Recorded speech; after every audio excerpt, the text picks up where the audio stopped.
हाय nurses, कैसे हैं आप? I hope you all are doing good. और एक बात बताऊं, कई बार क्या होता है कि यूट्यूब पे कई ऐसे टॉपिक्स होते हैं जो कि हमें ढूंढने से भी नहीं मिलते हैं। ऑल्दो ये टॉपिक्स जो होते हैं वो बहुत इंपॉर्टेंट हैं हमारे एंट्रेंस एग्ज़ाम के लिए, लेकिन बहुत सारे ट्यूटर इन टॉपिक्स के बारे में टीच नहीं करते हैं।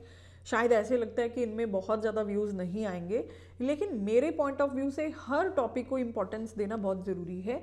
तो अगर आप ढूंढते ढूंढते इस वीडियो तक पहुंच ही गए हो, तो आज मैं आपको बता दूं कि हम एवी एक्सटर्नल एवी शंट जो होती है, जो कि हीमोडायलिसिस की टेम्परेरी एक्सेस होती है, उसकी केयर के बारे में आज हम लोग बात करेंगे। तो एक्सटर्नल एवी शंट की बात करने से पहले आप लोगों को ये पता होना चाहिए कि जब भी आपके पास रीनल फेलियर का कोई पेशेंट आता है, तो रीनल फेलियर वाले पेशेंट में हमें हीमोडायलिसिस करनी होती है। अब ये हीमोडायलिसिस 3 टाइम्स अ वीक भी हो सकती है या लेस फ्रीक्वेंटली भी हो सकती है, that depends upon the condition of the client. लेकिन कभी भी हीमोडायलिसिस हम लोग करते हैं, खासतौर पे क्रॉनिक रीनल फेलियर वाले पेशेंट में, तो उनमें क्योंकि बार बार हीमोडायलिसिस होनी है, तो हमें एक परमानेंट एक्सेस जो है वो चाहिए होता है। उस परमानेंट एक्सेस को हम लोग इंटरनल ग्राफ्ट या फिस्टुला बोल देते हैं। लेकिन ये जो इंटरनल एवी ग्राफ्ट या फिस्टुला होता है, इसको मैच्योर होने में कम से कम 4 to 6 वीक्स लगते हैं। तो जब तक ये मैच्योर होता है, तब तक हमें कुछ टेम्परेरी एक्सेसेस फॉर हीमोडायलिसिस जो हैं वो चाहिए होती हैं। अब ये टेम्परेरी एक्सेस कई टाइप्स की हो सकती हैं, जैसे कि हमारे पास सबक्लेवियन कैथेटर हो सकता है, फिर हमारे पास फीमोरल कैथेटर हो सकता है, या हमारे पास हो सकती है एक्सटर्नल एवी शंट। और इसी एक्सटर्नल एवी शंट की केयर की आज मैं बात करूंगी। जो एक्सटर्नल एवी शंट है, जैसे इसके नाम से पता चल रहा है, इसके जो कैनुलास होंगे वो एक्सटर्नली आपको दिखेंगे। बेसिकली हीमोडायलिसिस में हमने क्या करना होता है, बॉडी से ब्लड लेना होता है, हीमोडायलाइजिंग मशीन में उसको प्योरीफाई करके दोबारा से हमारी बॉडी में डालना होता है, क्योंकि इस तरह से हम किडनी को बाईपास करते हैं, because kidney is not working right. तो हमें कुछ ऐसी लोकेशन, कुछ ऐसा जगह चाहिए जहाँ से हम लोग कैनुला इंसर्ट करके बहुत इजीली ब्लड ले लें और बहुत इजीली उसको बॉडी में वापस भी भेज दें। तो एक्सटर्नल एवी शंट में क्या किया जाता है, वी टेक 2 सिलास्टिक कैनुलास, और उसका एक कैनुला जो होता है इस 4 आर्म के एस्पेक्ट में, मतलब इस जगह में हम लोग जो है एक वेन के अंदर कैनुला डालते हैं और एक कैनुला डालते हैं आर्टरी के अंदर। तो बेसिकली हम लोग इन कैनुला से एक्सटर्नली आर्टरी और वेन को कनेक्ट करते हैं। तो क्योंकि आर्टरी में प्रेशर ज़्यादा होता है और वेन में कम, तो जब ये कैनुलास डाले जाते हैं तो blood will flow from artery and will go into the when. Okay, तो ये जो एक्सटर्नल एवी कैनुला होता है, इसको हम लोग डिसकनेक्ट करेंगे सिर्फ और सिर्फ जब हम पेशेंट का हीमोडायलिसिस करेंगे। उसके अलावा ये डिसकनेक्ट कभी नहीं होता है। तो ये एक्सटर्नल एवी कैनुला जो हम यूज़ कर सकते हैं, इसकी ड्यूरेशन होती है 4 to 6 वीक्स। अगर सब ठीक रहे तो आराम से अप टू 6 वीक्स आप इसको यूज़ कर सकते हैं। याद रहे, ये टेम्परेरी एक्सेस है and this is not the permanent one. अब एक्सटर्नल एवी कैनुला कभी भी पेशेंट को डालते हैं, ऑब्वियसली वो ओटी में ही डलेगा। और एक्सटर्नल एवी कैनुला कभी भी डालते हैं तो उसके ऊपर एक बड़ी सी ड्रेसिंग जो है वो रैप्ड होती है। वो ड्रेसिंग को वाटरप्रूफ बनाने के लिए उसको ऊपर से कवर करा जाता है, और पेशेंट को बोला जाता है कि आपने ये ध्यान रखना है कि ये ट्यूबिंग कभी डिस्कनेक्ट नहीं होनी चाहिए। तो हम कुछ एक्स्ट्रा क्लैम्प्स भी देते हैं पेशेंट को साथ में, क्योंकि एक्सीडेंटल डिस्कनेक्शन ही इसका सबसे बड़ा डिसएडवांटेज है। तो चलिए, हमारा पेशेंट जाता है, इस एवी कैनुला को लगाता है और लगा के घर जाता है और वापस आता है हमारे पास हीमोडायलिसिस के लिए। तो जब जब हमने हीमोडायलिसिस करना है, सबसे पहले इस ड्रेसिंग को हम लोग रिमूव करते हैं, और फिर इसका जो आर्टेरियल कैनुला होता है उसको हम लोग मशीन के साथ कनेक्ट करते हैं, जहाँ से हम ब्लड लेते हैं। मशीन से जैसे ही ब्लड प्योरीफाई होगा तो वापस हम वीनस कैथेटर में देते हैं। अब इसकी एडवांटेजेस ये हैं कि इसको तब तक यूज़ कर सकते हैं जब तक कि हमारा फाइनल ग्राफ्ट और फिस्टुला मैच्योर नहीं हो जाता, और इसको इमीडिएटली आफ्टर क्रिएटिंग हम लोग यूज़ कर सकते हैं। एडवांटेजेस ये हैं, और बार बार प्रिक नहीं करना पड़ेगा, क्योंकि you just have to disconnect the cannula and you have to connect it with the machine, that's it. आपको कोई प्रिक नहीं करना है। लेकिन इसकी डिसएडवांटेजेस में सबसे बड़ी डिसएडवांटेज ये है कि नंबर 1, ये कभी भी डिस्कनेक्ट अगर हो जाए तो पेशेंट की जान जा सकती है, क्योंकि आर्टेरियल और वीनस ब्लड दोनों ही लूज होंगे, क्योंकि एक कैनुला जस्ट डिस्कनेक्ट होने से कोई पेशेंट को पेन नहीं होगा। तो रात के टाइम पे अगर डिस्कनेक्शन हो जाता है तो बहुत बड़ी मुसीबत हो सकती है, बहुत लोगों की इसकी वजह से डेथ भी हो जाती है।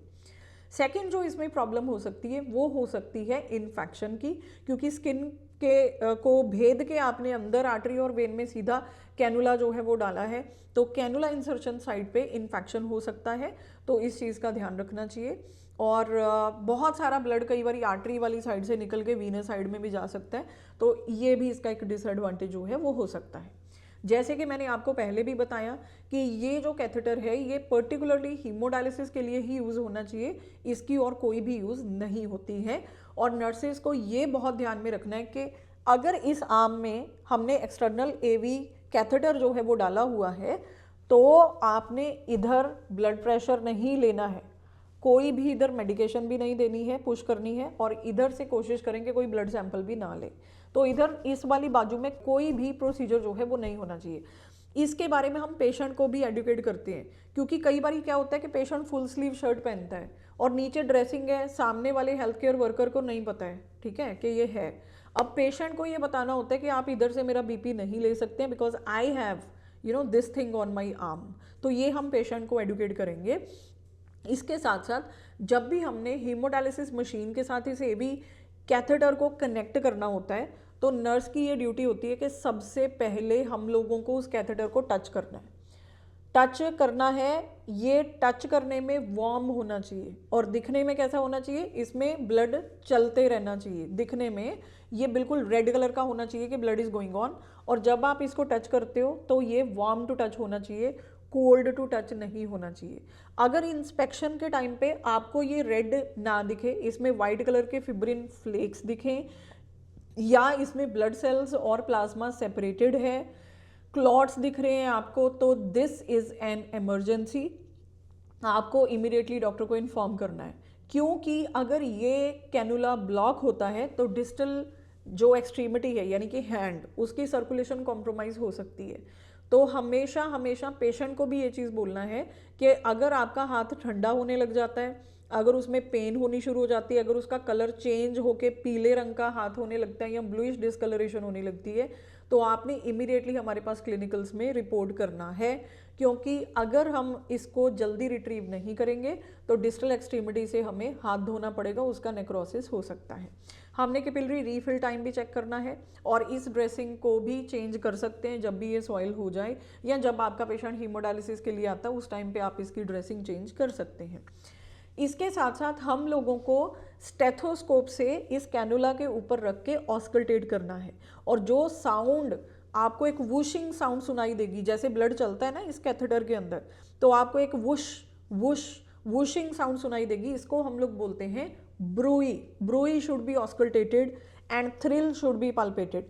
नॉर्मली जब आप यहाँ पे पल्स फील करते हो तो उसको बोलते हैं ना चेकिंग पल्स, लेकिन इस कैथेटर में जब हम पल्स चेक करते हैं तो इसको बोलते हैं thrill, thrill THRILL।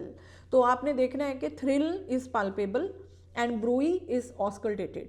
Now if bruit is absent, it's not auscultated, and thrill is also absent, this is an emergency, you should immediately inform the doctor, right? तो मेरे कहने का मतलब ये है कि अगर आप एक डायलिसिस यूनिट में काम कर रहे हैं और आपके पास एक ऐसा पेशेंट आता है, तो अब एज अ कॉम्पिटेंट नर्स आपको ये पता है कि कौन सी चीज़ें आपने असेस करनी है before sending your patient for the dialysis who is having temporary access like this. बस मेरा यही मोटिव था कि इस पूरी वीडियो के थ्रू मैं आपको एक कॉम्पिटेंट नर्स बना सकूं, और वो मैंने कर दिया है।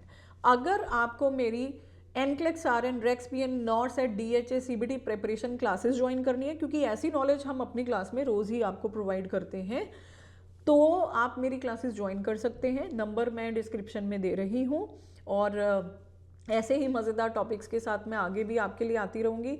मेरे चैनल को सब्सक्राइब करें। Thank you so much nurses, keep learning. I will see you in the next video. Take care.